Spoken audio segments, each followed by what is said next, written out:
managing two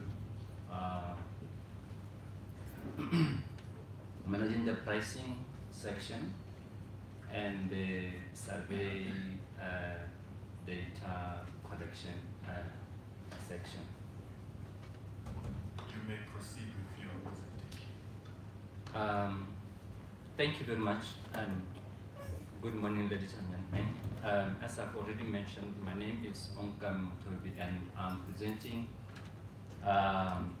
or let's say our data, service marketing inquiry presentation is mostly based on data that has been collected by our organization, Pretoria City Africa, for the past since 2010. And this data consists of pricing data for mobile telecommunications, which based on quarterly, we collect applications, which based on quarterly, we collect it on a quarterly basis. So we collect data on voice SMS services, and the basket for voice SMS services is based up of 30 prepaid mobile voice calls that for a total of 50 minutes, which we distribute according to destinations, and then we also add to that 100 SMS. But this data inquiry is based on the data that we collect, whether it's on data baskets. We have been collecting data on 1 GB, that is the cost of 1 GB data for each firms in almost 49 African countries. And for each mobile operator, we kind of collect information on the cheapest 1 GB data. However, in 2018, we decided to extend our database so that we keep the 1 GB data for continuation in terms of collecting the cheapest 1 GB for all operators. We also decided that for each of this data, 1 GB, 500 and 100 MB, we are collecting them as for the validity period of 1 day, weekly and monthly validity period. That is, we collect prices as they appear in the market for all those validity period, which means to our database we kind of added 9 more products. So this presentation will be based on these products or data products. So trying to answer the questions that are kind of being asked on the terms of references, that what are the state of data costs in South Africa? Are prices in South Africa high? And therefore we use the cheapest 1 GB data that we've been collecting to compare South Africa with other countries that we've been collecting data on. So for this, we kind of take the cheapest 1 GB in for each country. Let's say, for instance, in South Africa, we know that Telecom kind of provides the cheapest 1 GB at a price of 99 rand. And therefore, that means for South Africa, the amount of data that will be capturing to compare with other countries will be 99, the price of Telecom, which is 99 rand. And we change that into US dollar, and it becomes around 8.28 US dollar. And then using this basket, which we call it the Research ICT Africa Mobile Pricing Index, this data is actually available online.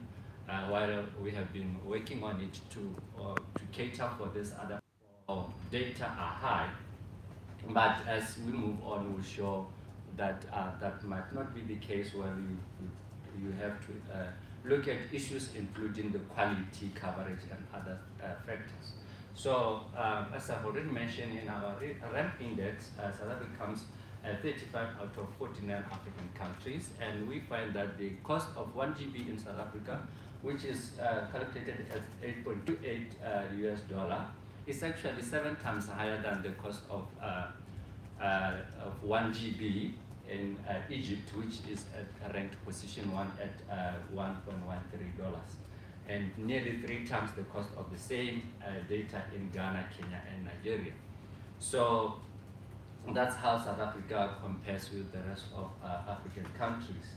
And we kind of pick the best performing countries there, and we show it's evidence that indeed the cost of communication or the cost of data in South Africa is high compared to Ghana and Uganda and Nigeria, which are selling at about the cost of data at about 2.68, 2.75, and 2.79. It shows that indeed the cost of 1 GB is high. And this, in most cases, tend to affect people in the lower, as I'll show, it affects people in the lower pyramid or low income earners. And dollar exchange rate, we all know that mobile operators, for them to improve their infrastructure, they mostly import the required infrastructure from abroad, and therefore they have to pay in dollars, and the volatility in them has not been a very good thing in terms of that. And we also have another issue is in the electricity cost of input costs such as electricity, which kind of put inflationary pressures on the cost of data. One of the main things is the issue of access in high demand spectrum not being released for operators for 4G. And then we kind of have high bandwidth services are not being deployed in the cost-effective manner. That is due to the fact that the high band or the high demand spectrum is not being released. Operators end up using low band spectrum, and therefore these are not effectively in terms of the cost. And we also have issues of regulatory issues where ICASA kind of failed to put some mandatory and fundamental regulatory issues, and that means for this, it kind of affects, we all know that in the wholesale market, there is always a need for regulation, and if the regulation is not kind of effective, there's likely to be problem in the wholesale market, and when the wholesale market is not effectively competitive, this is likely to lead to high data prices in the up market or the retail market.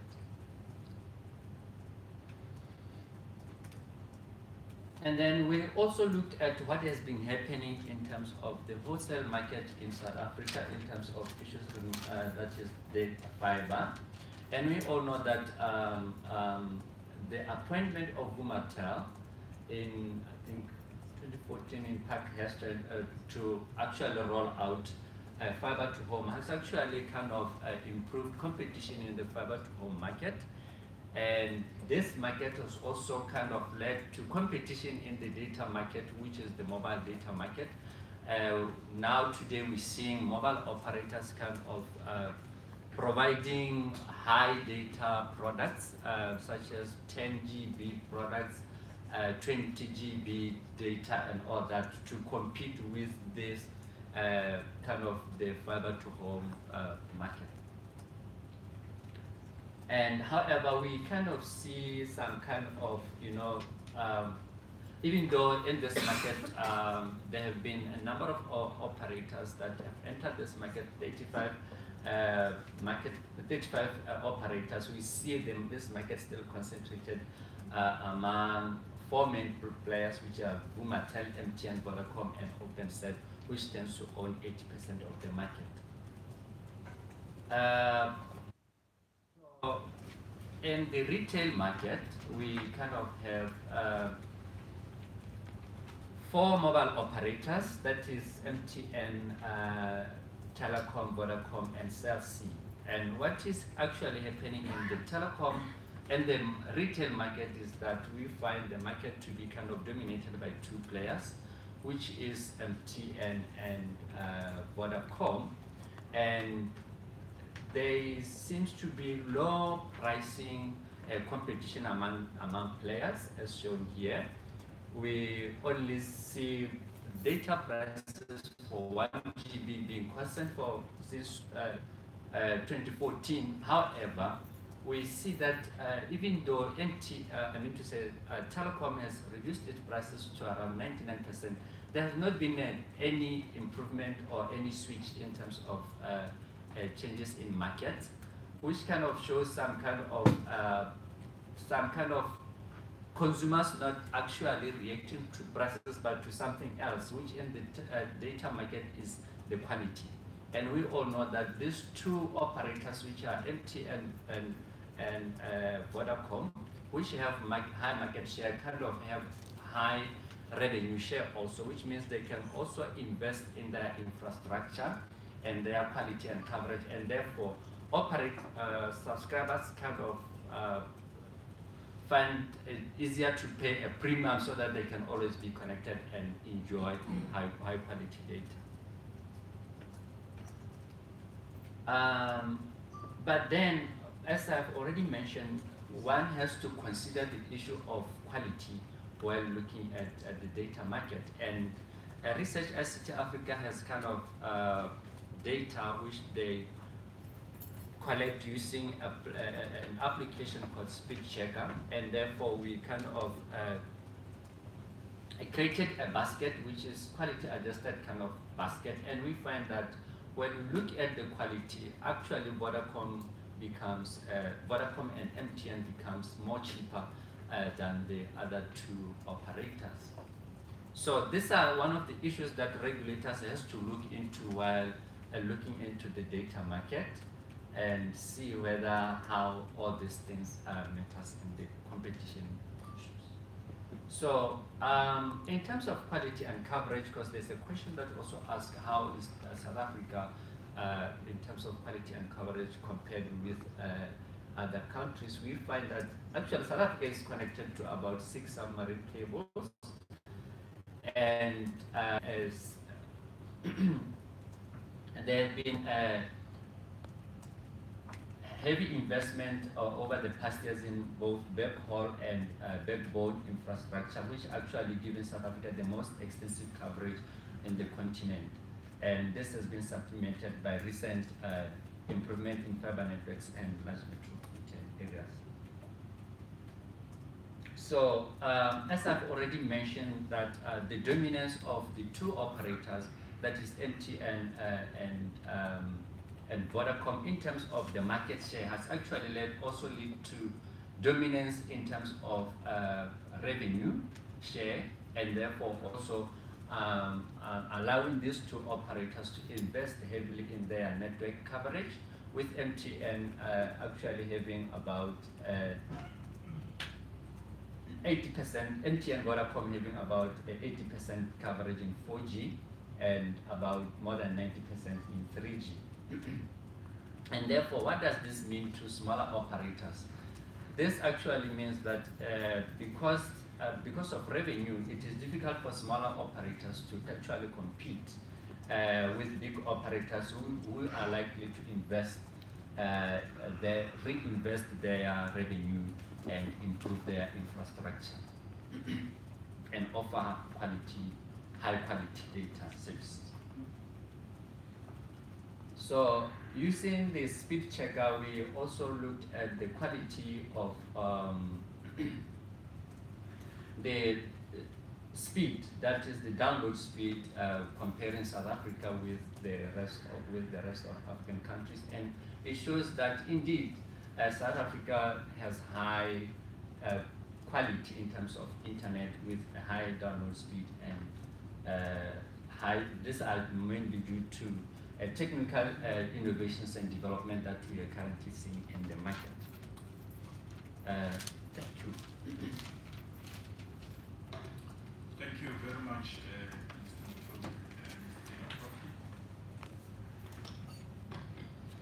Thanks very much. Just a couple of questions just based on your presentation, and then I'll maybe take you to some questions based on your written submissions.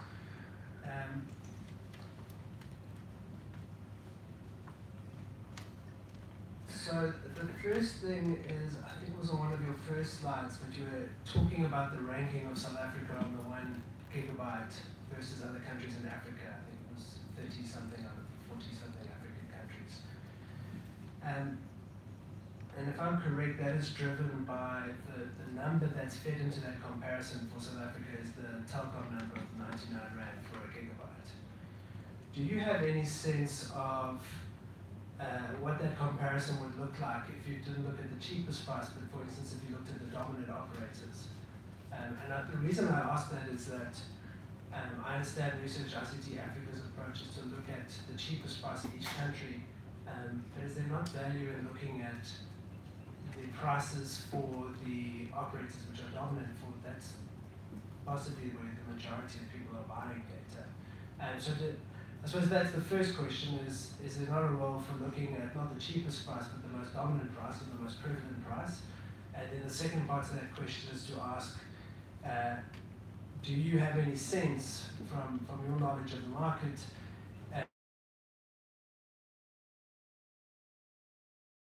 and look at those main operator or dominant operator prices rather than the cheapest price? So would the ranking be worse if you took that approach, or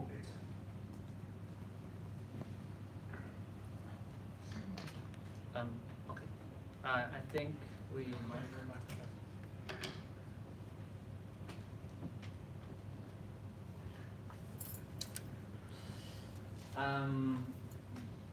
I think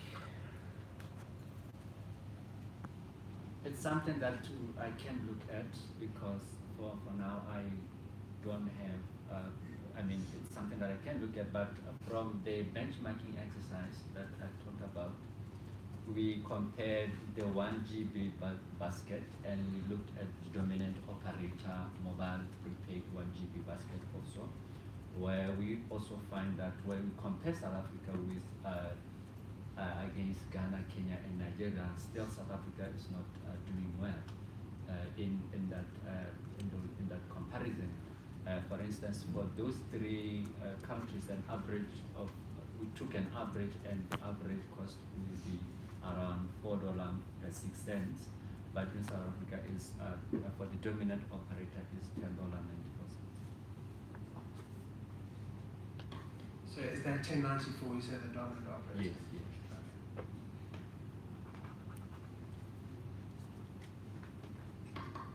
And then you showed a slide about internet penetration across different countries. And in that slide, you said that South Africa is, particularly relative to other African countries, South Africa is very good at 53%, whereas I can't make out all those country names, but I think on the right-hand side is maybe African countries. What would you say the reason for that is if on one hand we're saying that South Africa has higher prices than the rest of African countries, at least for the 1 gigabyte, what is driving that penetration, or what do you think is the reason for South Africa doing so well on a measure like internet penetration, while we're also saying that our pricing is ranked badly versus other African countries? I think it's as we've shown data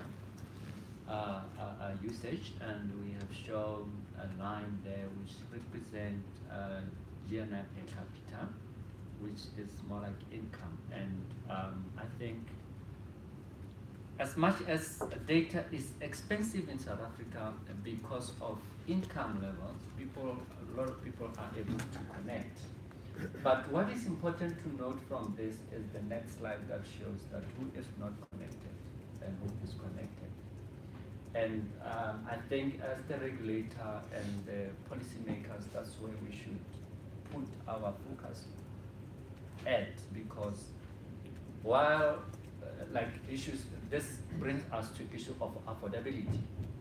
And for South Africa, which we all know that there is so much inequality, this is one of the big things that we have to look at, and it shows from our survey there that the 53% that we're saying are not connected are actually people in the lower income bracket, and therefore the main issue, as I've explained, is that drives connection or internet connection being high, internet use being high in South Africa is the issue of income. But then once you split to look at the income itself and you look at the country characteristics, then you say who is not connected and who is not connected. The low income people are not connected, and therefore as a regulator we should do something to look at how best can we connect these people who are low in the low income brackets. Okay, thank you. And then just the last question, just from your presentation, and I'll go to your written submissions. You were talking about the fact that, or your view that there's no real pricing competition in terms of data. So telecom's at 99 Rand, but your view is it's not really affecting market shares, or at least the government operators' market shares. And you relate to this, your position is that you say that consumers aren't switching due to quality. So I suppose what I want to do is just try and summarize all the factors that you believe that are driving this lack of switching. So you mentioned quality, and I know you mentioned speed when you try to quantify it. Is there anything else that goes into quantity? And the second thing is you mentioned investment, so the dominant operators are able to reinvest their profits. Is there anything else? And then maybe just to describe quality, what quality means. There are a number of issues. And your microphone's on. And maybe just speak a little closer to the microphone, just for the recorders, we'll just bring it towards you. There are a number of issues that one has to look at when it gets to issues of switching. First, I think we know that in the telecommunication industry there is an issue of first mover advantage, and because of first mover advantage, a lot of people get to find themselves in a particular operator, and over time people kind of get used to that particular operator. They kind of, we call it, they get in love with a particular operator. And then once that happens, even when another operator comes, because of there's a way that I'm trying to. So because of that, people find it difficult to leave the operator that they kind of used to, and they kind of find themselves, they get to stay in that particular operator. I don't know if this will be okay. I might give an example of myself. Like I've been using MTN for a number of, since I got connected to the mobile line, but I'm aware that Vodacom offers some other products, but it took me long to switch into that. So there are those issues that actually are limitations to people switching in the telecommunication industry. I think one of the things that I would like to clear here, or to talk about, is that in this market, which I probably have not talked about, is that we kind of find two operators, that is the dominant one. If Vodacom is to reduce prices more, we are likely to find MTN to reduce its prices. So for instance, when we look at the market share that I showed earlier on there, we found that when MTN kind of lost market share because of reductions or because of the innovations and the promotions that Vodacom is currently running, MTN decided to react to that by reducing its price from 160 Rand to 149, which is the current price that Vodacom is currently offering 1 GB at. But these two operators are not in any way responding to the telecom price of 99. And this is where the issue comes in, because of quality. Because people are willing to pay a premium to always be connected, to enjoy high speed download and all that. The two operators, that is Vodacom and MTN, are aware of that, and these are one of the things that you know, kind of yeah. So that question. I hope I answered the question. No, that's fine, thanks. My next question is, if I can take you to your written submission, do you have that in front of you?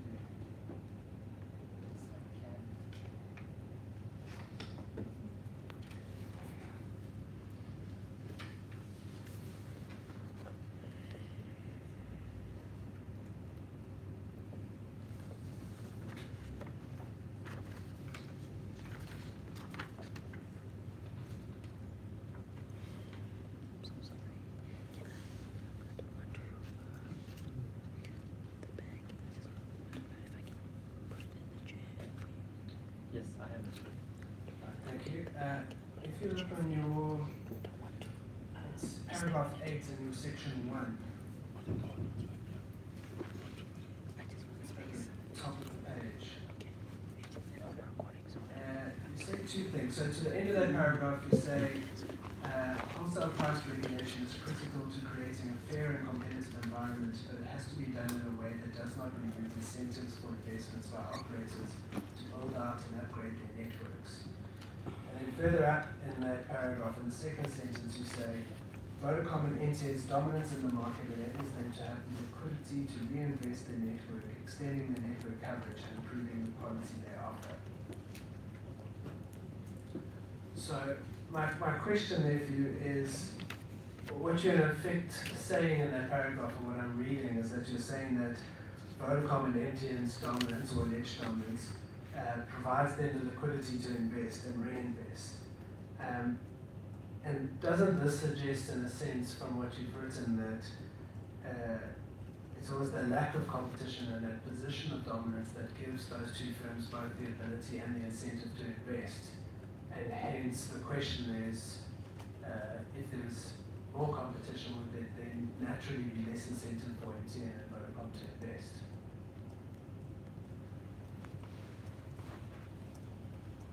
Say that again. Please say that again.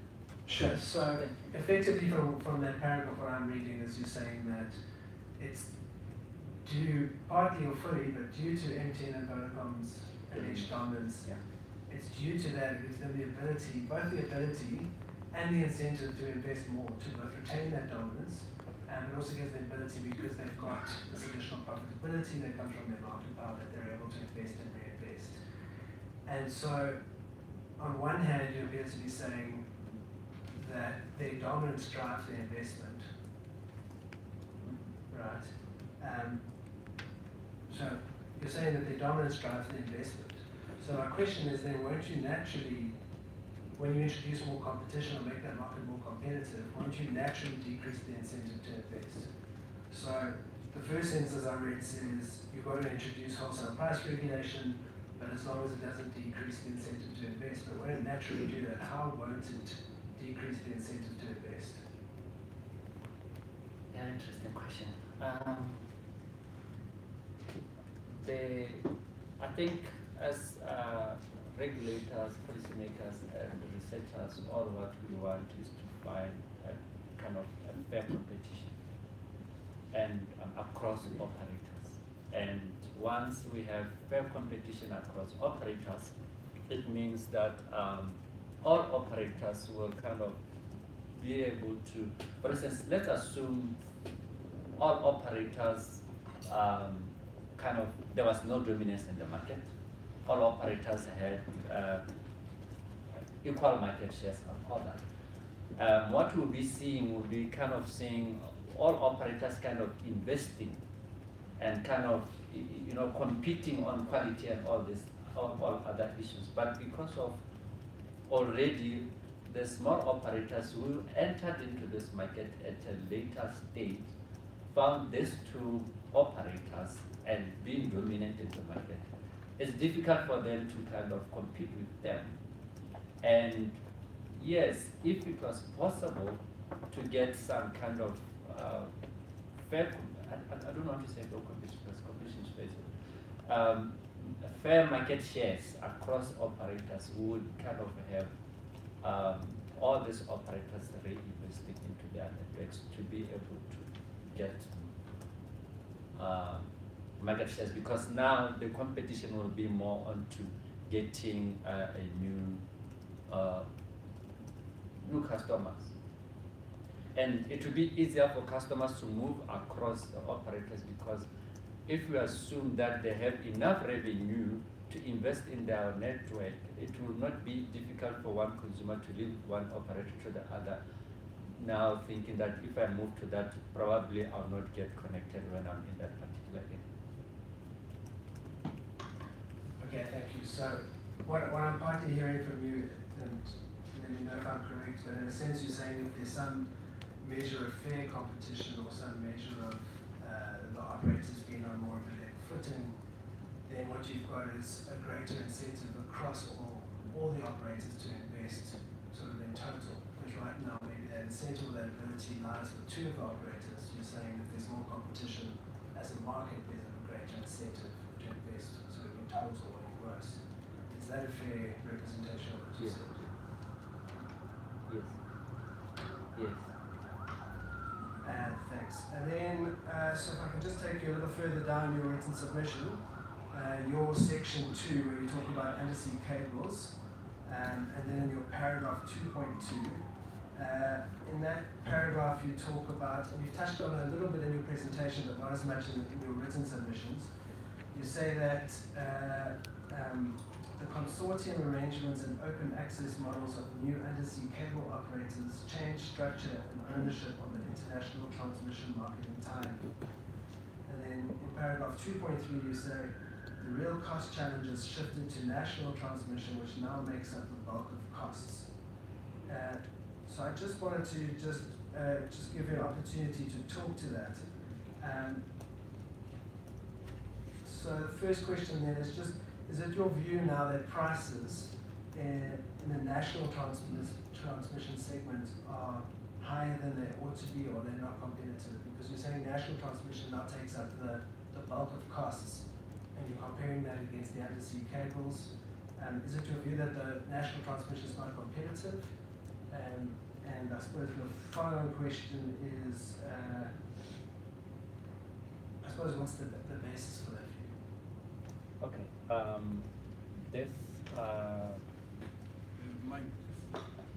This conclusion was actually based on, as I've shown there, on quantitative kind of research that we did with operators in the market. When, to be precise, Connect Groups there, which is an internet service provider. This is where the conclusion comes from, that you know, because of international, we all know that the arrival of undersea cables kind of reduced the prices of data bandwidth, and however now the challenge of, as they say, is in the national market. So as a research ICT Africa, we really do not have much data on the wholesale market, and it would be difficult for us to kind of make any statement there. But because of the qualitative research that we had with the players, I think it is safe to say that. And their view is that while international bandwidth prices have reduced, the national ones are now their main cost. Thank you. If I can take you further on in your documents. So I'm just looking at my pre-prepared questions just to see if you've covered them already. So if you look at paragraph 2.20, which is on your page, there's no page number, but it's in your section 2, your paragraph 2.20, just before your graph of African countries, which I think was your figure 4.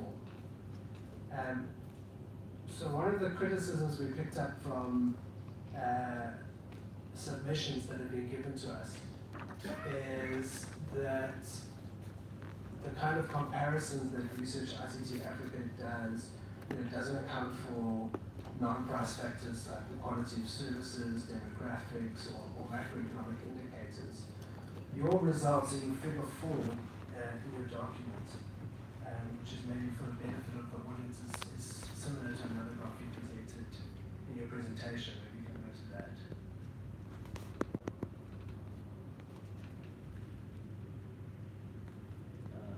I think it's the one where you compare against the top performers in Africa. Oh.